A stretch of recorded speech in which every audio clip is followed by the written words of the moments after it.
Thank you for joining us today for what is the first in a series of webinars on the topic of workforce reentry. We're delighted that you've joined. This series, Forward to Work, Perspectives to Guide Reentry, is hosted by United Minds in partnership with Weber Shandwick, Powell Tate, and Element.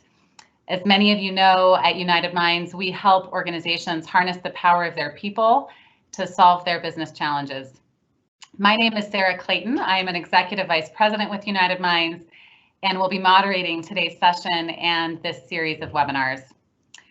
Our conversation over the next 6 weeks will be framed by what we call the people imperative, or the mandate that we believe companies have to put their employees first, both through the COVID-19 pandemic and beyond.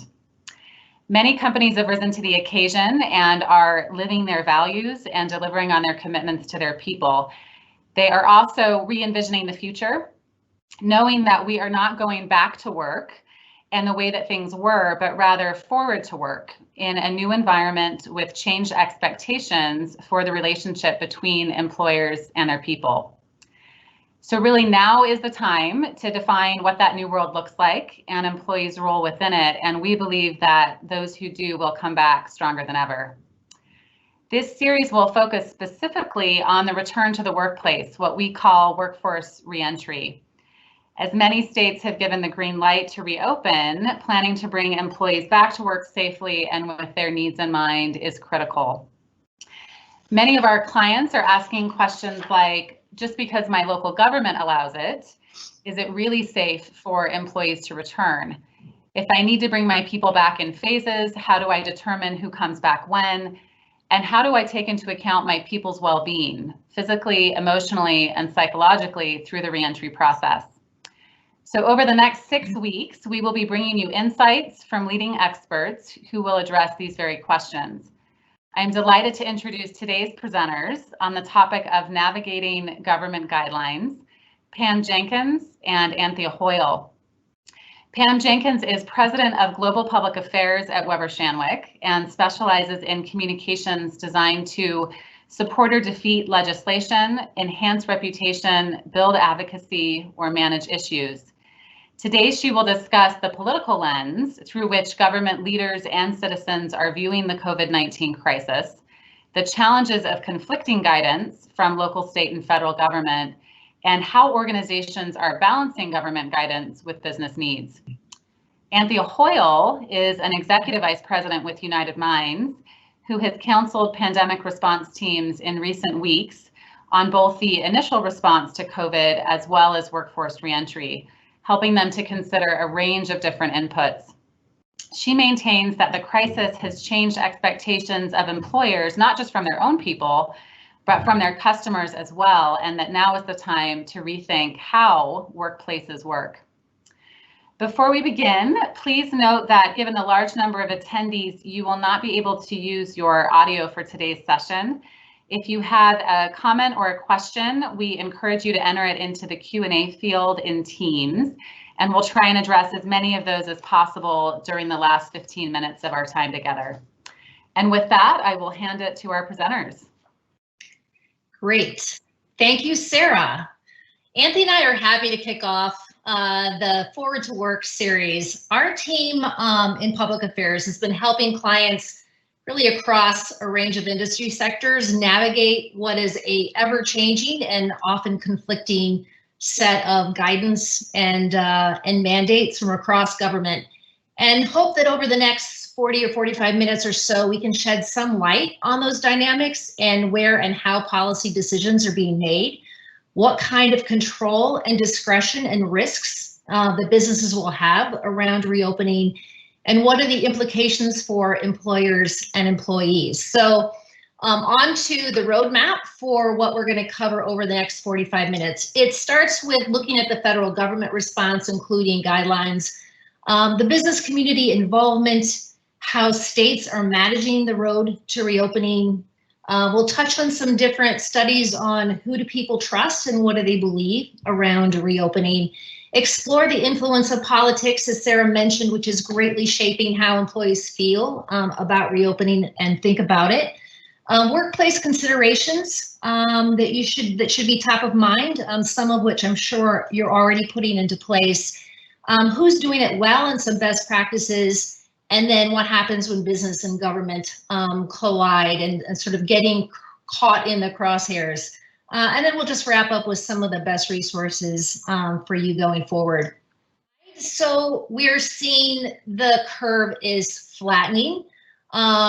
And it's incredibly uneven. So this is probably a bit skewed of a graphic because of New York City, which accounts for so many of the cases. And we know that through very aggressive action in New York, those numbers are indeed coming down. But at the same time, we know in some states, the curve is actually going up.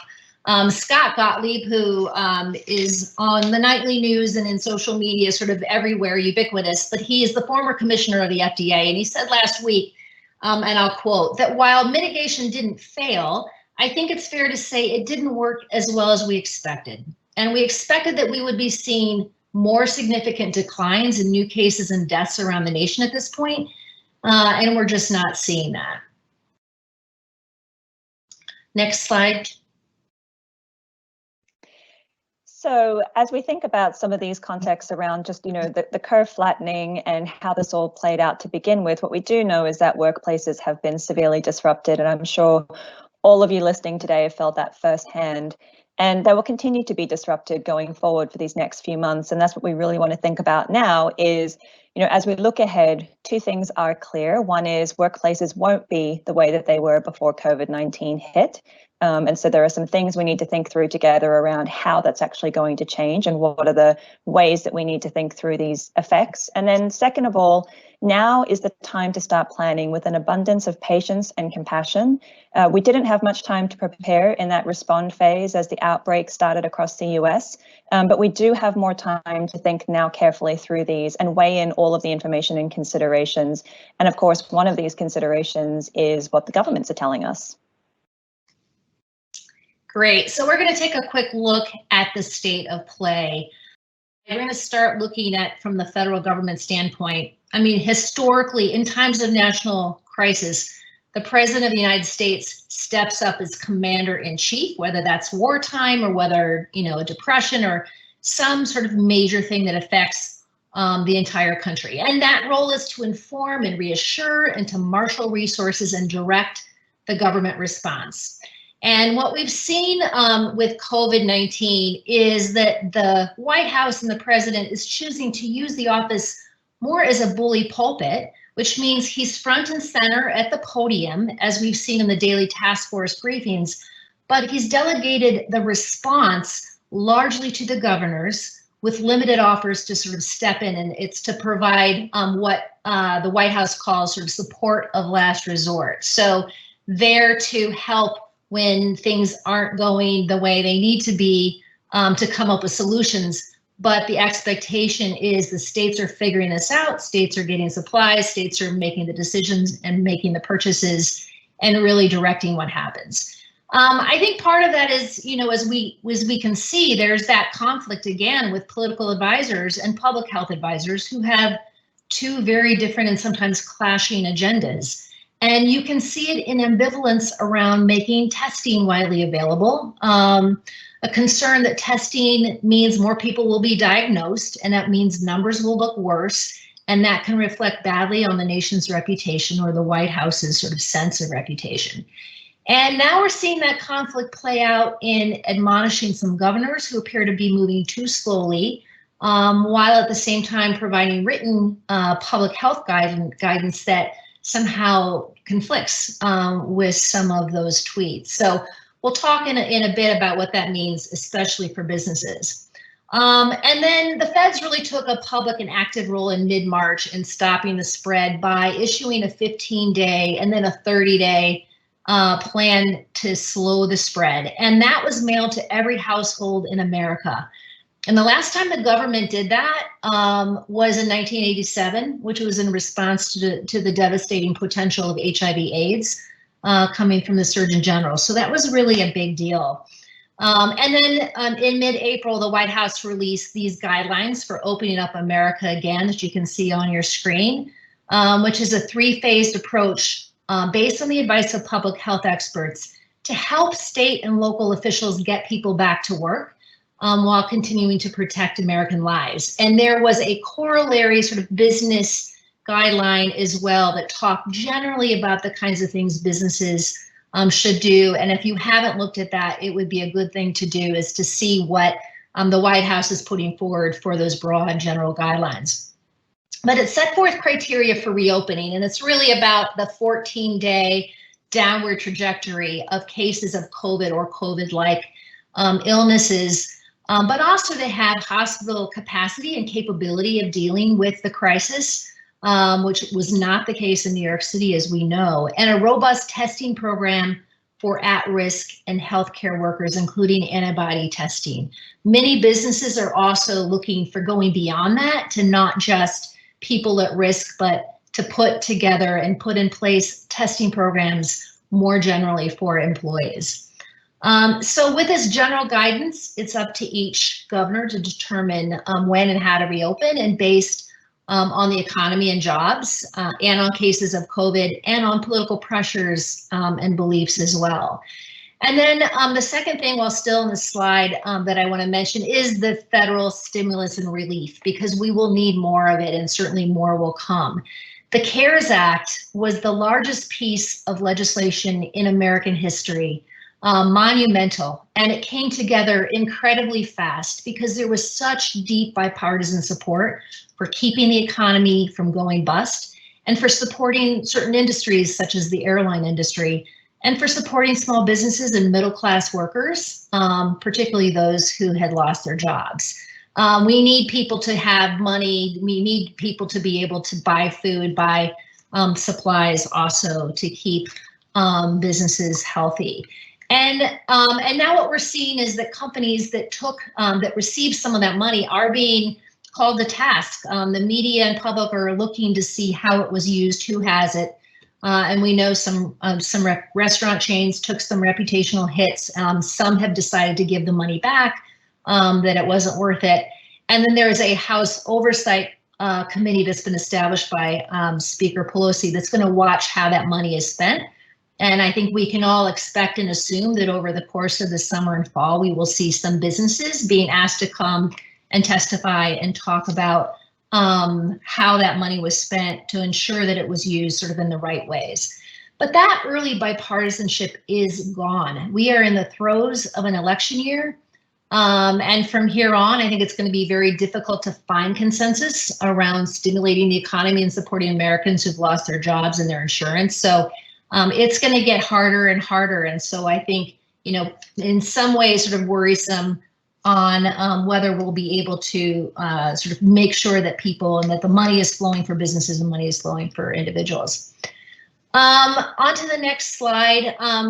From a business response to COVID standpoint, it's been interesting because they're working with in a sort of a sea of ambiguity. There's no one authority that's leading and driving the reopening.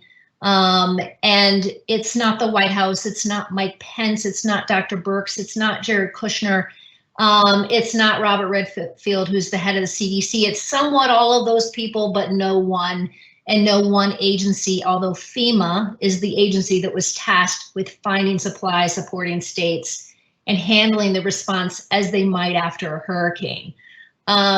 So the business communities really stepped in, I think taken a very big role throughout this. The Chamber of Commerce, NAM, Business Roundtable, industry-specific associations have been very involved all the way through the process, with one of the most important parts of that business involvement has been designating essential workers, which is all decided at the state level. They've worked with every single governor to put those in place. All of the trade associations work together to come up with those definitions.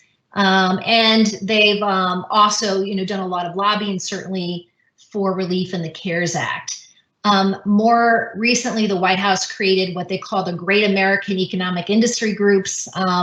Revival, I think, is the word that was used to help guide the reopening. I think that is a little more window dressing.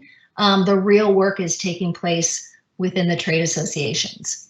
And the business and healthcare communities have been focused on the federal response to ensure supplies and support as the crisis has evolved, starting with that absence of tests, moving on to the lack of PPE, then to ventilators, and now I think the business community looking hard at contact tracing and antibody tests, and looking to make sure that there's access to tests to make sure that they have a program that is safe for people as they return to work.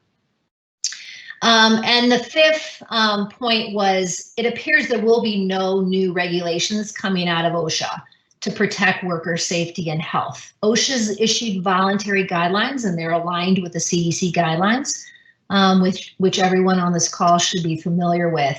And that may reduce legal liability, but it also could create confusion and perhaps some stress among workers if they perceive that their employer has done little to modify working conditions to protect their health and safety. So that's going to be, I think, one of the hardest challenges for workplace reopening and for businesses, that they're going to have to decide how to balance the cost of potentially re-engineering offices, workspaces, retail space, conference facilities, manufacturing facilities, with the potential cost of the spread of the virus and the loss of employee trust and confidence. And that trust and confidence is going to be so important sort of moving forward. So what does all that mean? Well, to some degree, elected officials at all levels are going to assess this response through public health filters, economic and political. So let's start with the next slide, looking at the state by state from the unemployment standpoint, starting from an economic lens. And the story of COVID-19 at the state levels, we can see here, differs greatly depending on the state, the part of the country, the beliefs of the governors and the state leaders. And then when you look here at the West Coast, as well as Georgia and a few other states, Minnesota, Michigan, New York, and Pennsylvania especially, we can see those unemployment claims as a percentage of state civilian workforces is as high as 20% and more. And then in some states like Texas and Florida, it's the claims are down below 10%. And if we look at the next slide from a health impact standpoint, the number of COVID cases, interestingly, is highest actually in the Plains and the Northeast and the South. And it appears that those early shutdowns on the West Coast, which hurt them economically, you saw how high those unemployment claims are, has had a clear and positive effect on the spread of the virus in those geographies. So in those cases, they've chosen to take the bigger economic hits and lessen the health impact. On the next slide, we can see the map of reopening with the pink states all in some stage of reopening, and this is current as of yesterday. And we can see that those West Coast governors are still keeping very rigorous controls in place. They're restricting movement and commerce. Some are saying they're going to do that into the summer. I think Oregon has talked about after July 4th. And that's also happening in parts of the Northeast and in the Great Lakes. But more than half of the governors are phasing in the reopening of business and activity now. And I think we're going to have a much clearer picture by Memorial Day of what that's going to mean in terms of job growth, impact on the economy, as well as the spread of the virus. More than half of these states that are reopening do not meet the criteria on those federal guidelines that I showed up front, but instead are accelerating that movement. In some cases, just in some parts of the state that perhaps were less impacted by COVID, and in some cases, it's across the board. So on to the next slide. So how does all this impact your workers and how do they feel about it? So we looked at a number of studies and sources, including our own tracking that we do by KRC Research.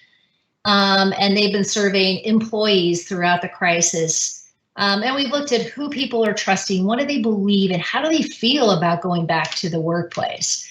So starting with looking at states and governors, knowing that they are really the decision makers and so much falls into what they're doing and what they believe and how people look to them and what do they trust? And that 29% of the public say they trust the state governors more than anybody else around us, and 15% trust the president most. So we can see that in fact people are looking at the governors as sort of more trusted leaders on this. This is a survey by Monmouth University that took place the middle of last month. And in that same poll, we can see 60% of respondents found the state response to be appropriate. About a quarter felt that it hadn't really gone far enough.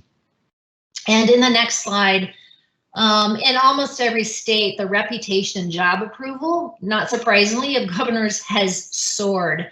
They are visible, they're taking charge, they have clear communications, they're doing daily press briefings, they've expanded and increased their social presence, and that communications and clarity and consistency and honesty, I think, is going a long ways, and it tells us a little bit about leadership in a time of crisis. This is also the Monmouth study showing some of the governors who've received the most praise for their response, and with Mike DeWine of Ohio really standing out, going from a 49% approval rating into the 80s. And he took the most aggressive stance of any state in shutting down schools very early. And if you can recall from that earlier slide, his actions have clearly slowed the spread in Ohio because their numbers are pretty good compared to other states, and clearly has had an impact on saving lives. And I think people see that and appreciate that. Andrew Cuomo's become a household name in large part because New York had such a bad response early on. They were slow to respond to it, and that led to really a tsunami of cases in New York City. But then the state took such bold and decisive action. It's put so much energy into obtaining the supplies and stopping the spread and communicating to the public and to the business community. And that's really dramatically reduced the spread in the city and beyond. I think that case also highlighted and spotlighted the conflict between mayors and governors. And I think that's another thing that businesses are going to have to look at very closely. It's going to create new challenges, as in some cases the governors, while they have more authority, may not be fully in sync with what mayors want to do on a local basis. Some mayors may choose to ignore, and we're starting to see that happen right now, ignore the mandates and open up more rapidly. Or alternatively, and some are actually keeping restrictions in place for their cities. And we're seeing that especially, I think, in some of the bigger cities where the mayors feel they have a lot of authority and responsibility for the public health of their city. On the next slide, just want to mention that public trust in science and scientific community is very high. I think, again, not surprisingly, in a time in which it's a public health crisis as well as the economic crisis, the people are looking to hospitals and doctors and scientists and researchers and to the CDC as having a lot of authority and credibility. And I think as employers look at what sources they use to guide their actions and to demonstrate to the employees that they're acting in alignment with public health, it would be wise to look to some of these trusted organizations and leaders as part of your reopening strategies. Next slide.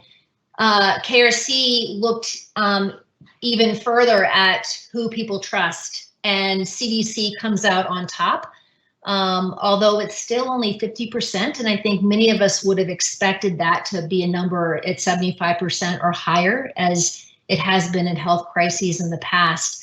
But I think between the news stories about some early lab failures with CDC as they were developing those first tests, and the lack of representation on the White House COVID task force has probably to some degree diminished its reputation and confidence that people have in the agency. And that said, it still gets the highest marks overall when it comes to COVID.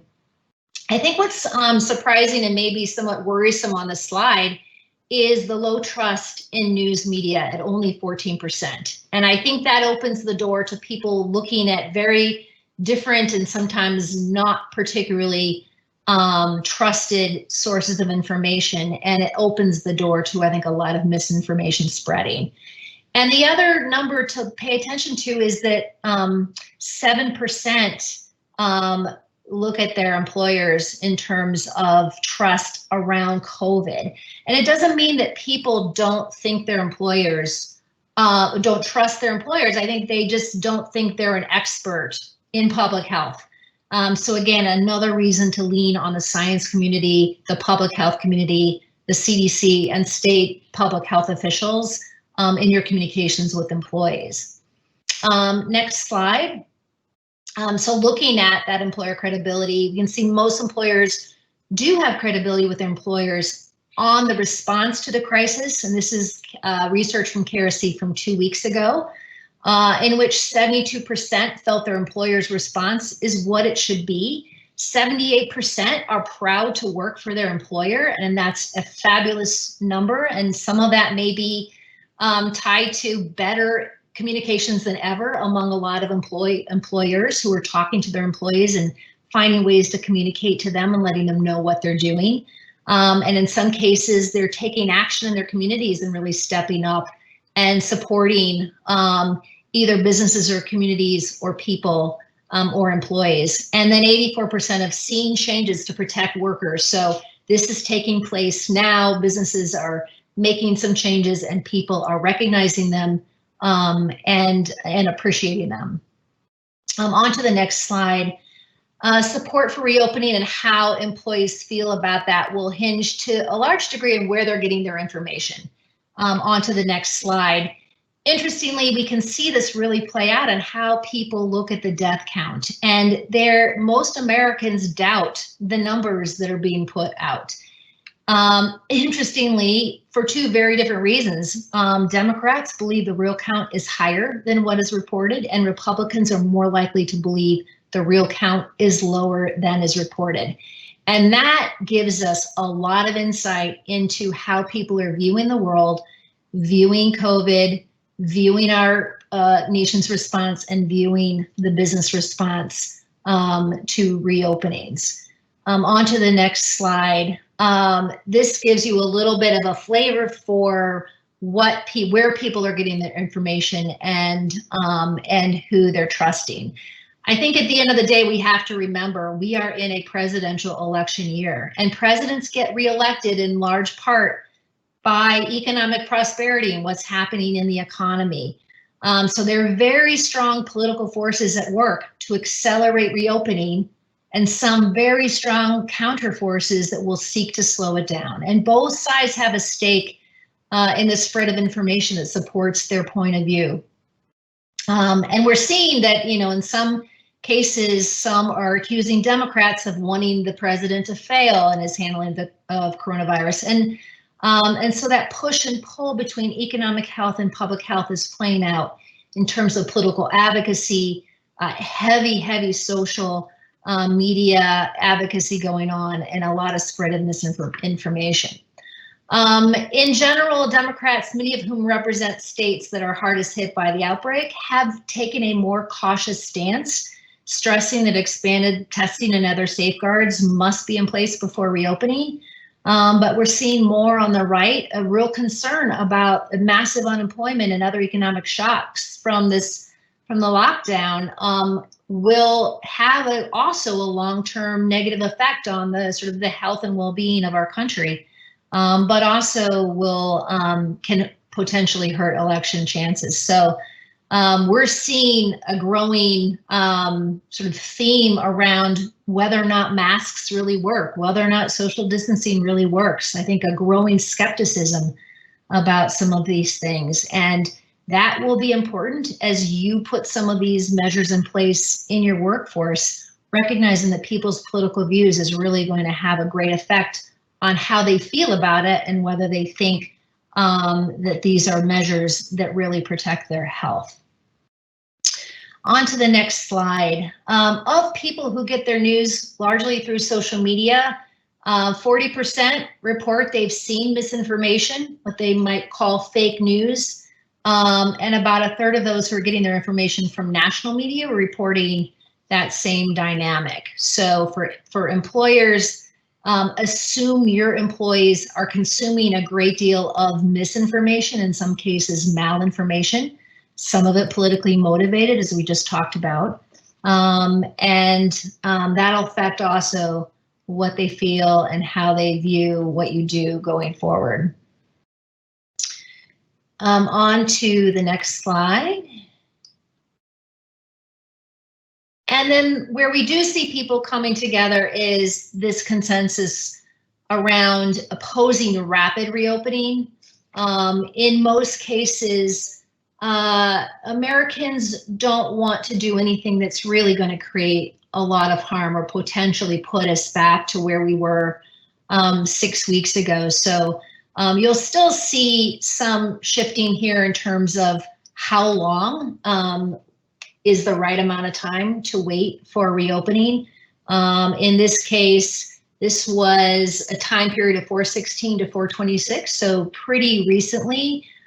We see that Democrats, 35%, think that we should actually wait another 8 weeks to be reopening, whereas Republicans, only 16% of Republicans feel that same way. But generally overall, most are not eager to see America opened back up fully in the next couple weeks. On to the next slide. Great. Anthea. Thank you, Pam. So with this interesting landscape and all of the complexities around the government aspects and people's views on that Pam just talked us through, what we're going to talk about now is, so how do we navigate that as a business, as leaders and as people who have a responsibility to look after the well-being of employees. So on to the next slide. One of the things that has sort of become pretty clear as you look through all of the different information is that we're probably going to need to segment and stagger our workforces. There doesn't appear to be this sort of one-size-fits-all approach as we think about, bringing workplaces back across America. As Pam stated, we really need to think about, what are those trusted sources of information? So really look at considering the latest public health data and guidance in terms of where your locations are and what's happening around those locations and what is the information that's going to be most relevant to reassuring and protecting your people. And then using that to help determine your reopening strategy. And we'll talk a little bit more about that in the next slides on how you can actually approach some of those decisions as you weigh up those different considerations. And then provide visible leadership. And this is an important one. You heard from Pam in terms of just, which leaders are actually doing well from a government standpoint, but then also in terms of your own organization, providing that strong sense of visible leadership to your people and giving that sense of confidence and reassurance, listening to them and really making your decisions in a way that's transparent and communicating with clarity and empathy will be truly important in these next coming months. So on the next slide, this is just one way to consider how you might look at segmenting and staggering your workforces as you think about all the different implications. So it's a bit of a decision map, and on the left side, it's the simpler set of decisions. Really, this is if your government authority extends your shutdown. It's pretty simple. You continue with your operations as you are, although keep a close eye on what's happening to other areas, and lessons can be learned in terms of what your contingency plans and what your reentry plans might need. Continue with your frequent communications with your employees, stay up to date on local developments. As we've all seen over the last few weeks, guidance can change on how to best protect people in terms of their safety and health. So really keep applying that throughout. And on the right-hand side, this is what you should think through if your government authority says reopen. And so there are a whole bunch of considerations as a leader and as a business that you still need to think through. It doesn't mean you need to necessarily reopen right away. It's something that you should think through in terms of what type of business do you have? What's the infrastructure around your business? And what are the roles and risks associated with your people? So thinking through this right-hand side, you can see there's this red and green box. And the green box is where we believe, and we've seen some other guidance as well in terms of these are the employees that are probably should be prioritized in terms of coming back to workplaces first. And these are the lower risk and more essential employees. And some of these people are already working. So maybe it's expanding that or extending that tier of what we deem essential. And that red box is really the employees that have higher risks associated with them in terms of maybe their roles or the locations, that sort of thing, or are performing work that's deemed less essential. And even once you sort of delineate, where your people fall within this, there's some additional considerations as you see on this bottom right-hand box. So, do you have the additional protective measures in place based on that latest guidance from trusted health sources? Do you need to think about phasing the timing based on how prepared you are and also how prepared your people are, really understanding what's their sense of readiness to come back, and how quickly can you be physically ready, but also your people will need to be emotionally ready to come back. And so really managing that sense of anxiety, and of course, really helping to ensure that your leaders and managers are going to be prepared, both themselves as people, but then also as leaders, to bring teams back, giving them the confidence and reassurance that they need to return to workplaces that have largely been classified as unsafe for a long period of time. So on the next page, as we think about, who is considered more and less essential and what are the risks, this is a simple re-entry analysis of a 2x2 grid. It's adapted from Governor Cuomo, but we've seen other governors take a similar approach. And you can see prioritizing employees by thinking about, well, what type of work do they do? And where are they located? And what are the risks associated with all of those aspects? So once you think about where your employees fall in these boxes, you can then see, well, who might be this top left green box in terms of the priority of people to come back. And if they fall into some of the other boxes, our guidance at this point is to, consider staggering and phasing and holding off on bringing people back, making sure that those who really need to be back at work in order to get work done should be the ones that have that space to come back, and that we're not clogging up streets and public transportation unnecessarily with roles that could be performed just as effectively, from remote locations like they are at the moment. So on the next slide, this is an example of Jane Fraser, who obviously is the president of Citi and CEO of their global consumer banking. And this is a statement she put out 2 weeks ago, which just is a great example to demonstrate that even when taking into consideration all of the guidance from both governments as well as public health authorities, you as a leader and as a business can still apply your own layer and your own values to that as well. So in this blue highlighted box, she's made it really clear that they're going to continue to prioritize the safety of their employees, their customers, and their communities. And in some cases, that might mean being more cautious than the guidance of any city, state, or country. So that's a real clear declaration coming out from Citi about how they're going to approach re-entry. As we go to the next slide, we can see that that's also a consideration that Tyson had to make, and they've had a bit of a more challenging scenario lately. You might have followed in the news that they've had to close down some of their meat processing plants given the spread of COVID in some of their facilities. And this is very obviously a complex and difficult one to navigate, being, a place that we all rely on in terms of, food supply and the food chain. And so they actually put out a full page ad talking about some of the risks around the economy and the food chain and the work that they're doing.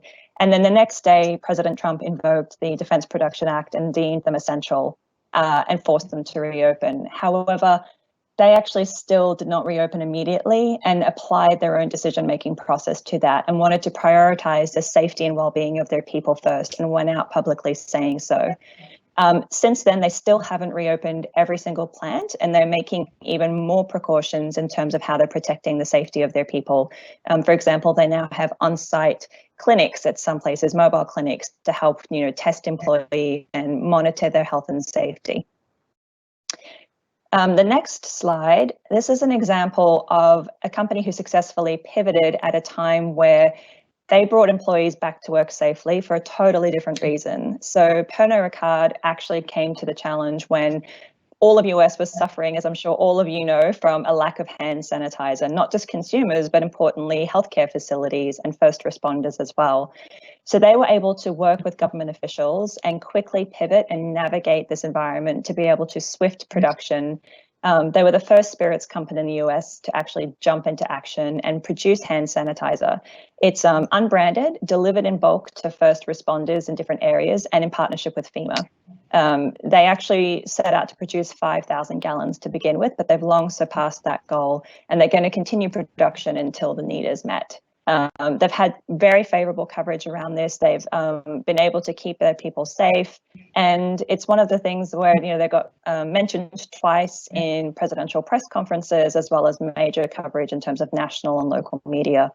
But this is really a great example of partnership between government officials and an organization who set out to, do what they believed was the right thing to do by people. And as their CEO and Mukherjee says, it's not about monetary benefit or commercial benefit. We are not branding any of this. This is a time of need where companies and CEOs need to step up. This is not about profit and loss. We have a society now that we need to take care of, and it's time to come together to help those in need. So this is just another good example of how you can take a people-first approach and balance some of the needs around, what communities need and what governments also need at this time.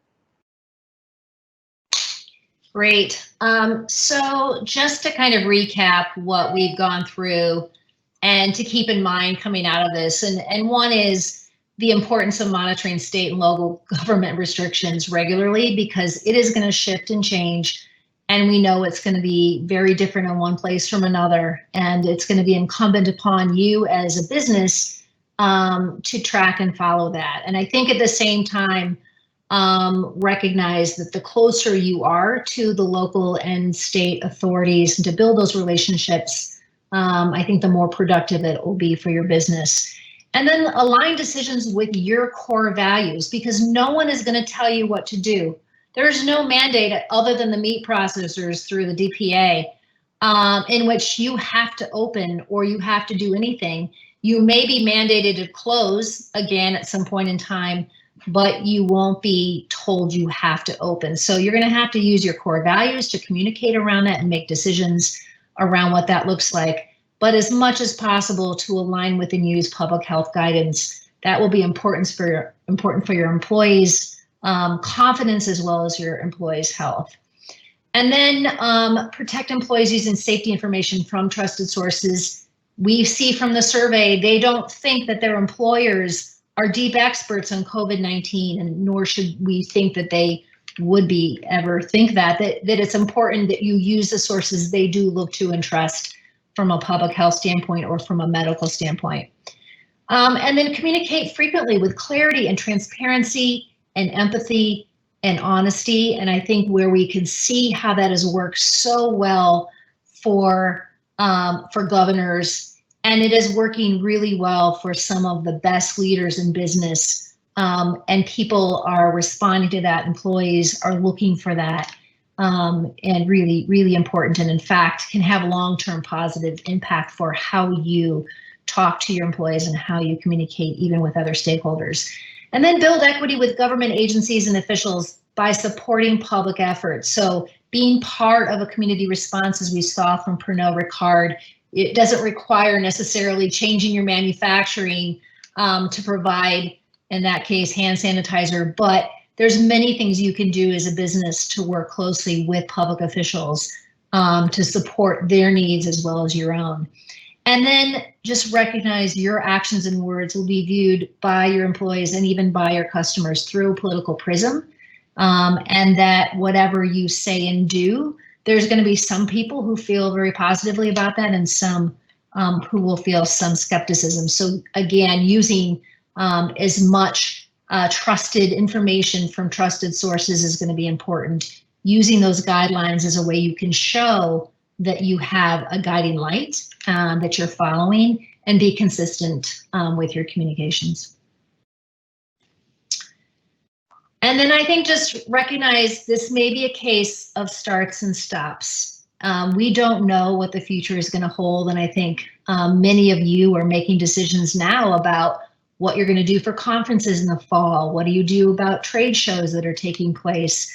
How do we deal with bringing people together in any kind of circumstances beyond a small gathering? So this is going to be an ongoing process, and what you're putting in place right now is going to be important for protocols and for belief systems for what happens down the road. We've turned to resources that we trust and that are staying very up to date. And a few of these we found CDC has really good information on their website. CDC came out with much more detailed guidelines, which the administration has recently chosen not to put forward as sort of official guidelines, but there's some really good information there. And then some of the tracking surveys that are looking at people's attitudes and beliefs real time towards reopening is something, find the ones that you trust and find the ones that work well for you. But New York Times, Monmouth, there's some of those that are especially great. And just know that because this is a crisis that changes by day, whether that's an opening of a business, whether that's a new mandate by the federal government, or more likely what's a decision by a mayor or a governor, important to stay on top of that in real time. Fabulous. Thank you so much, Pam and Anthea. That was very helpful. I think you've surfaced a lot of really important considerations, and we've had some great questions coming in through our Q&A feed. So what I want to do in the last 10 minutes here is try and get to as many of these as we can. And we'll start with this first one that's gotten quite a few likes. Anthea, I think you might be best positioned to address this. The question is, what are your thoughts on companies having centralized guidelines that apply to all of their sites and employees versus empowering their local teams to determine what makes sense in their geography? Sure. So I think there's a lot of good sense in terms of figuring out what you believe as a total organization and have a unifying set of principles or guidelines in terms of what you believe should be the right approach to take, and recommended actions and a framework that people can follow.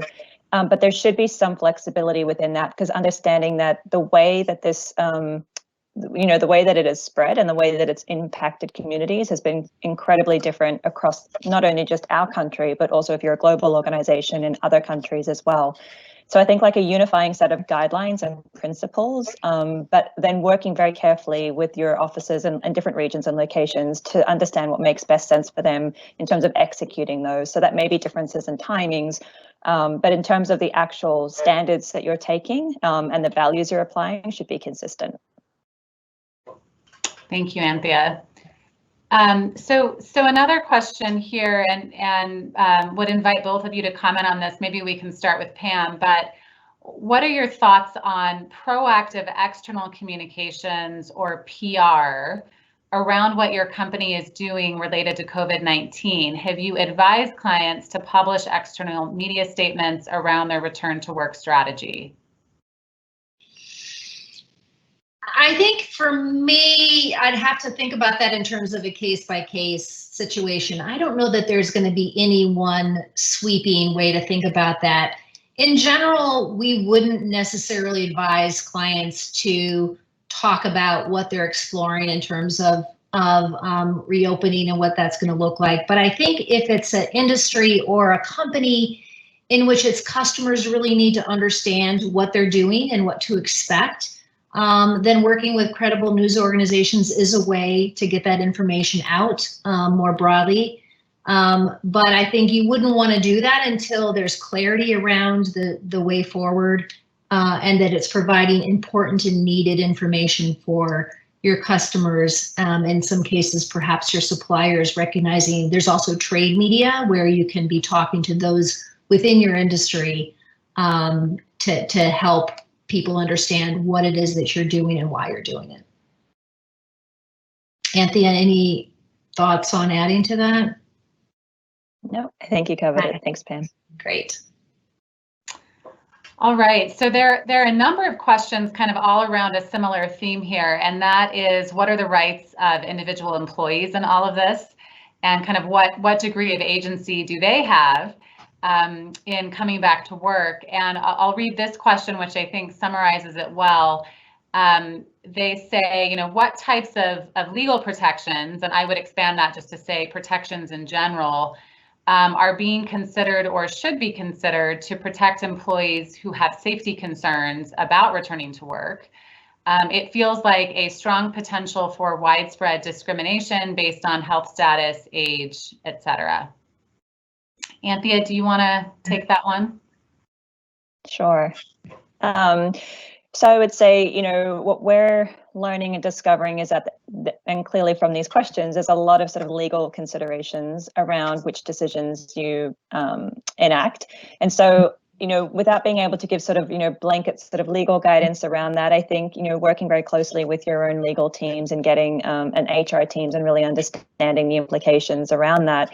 But I think from, a perspective of what you could do as leaders is really understand what might be avoidable based on listening to your employees and what their concerns are and being flexible around them coming back to work. So, for example, where possible, extending some of the measures that happened in the shutdown phase to be able to give people that reassurance and peace of mind, and being understanding that, work may have to look a little bit differently for the next few months.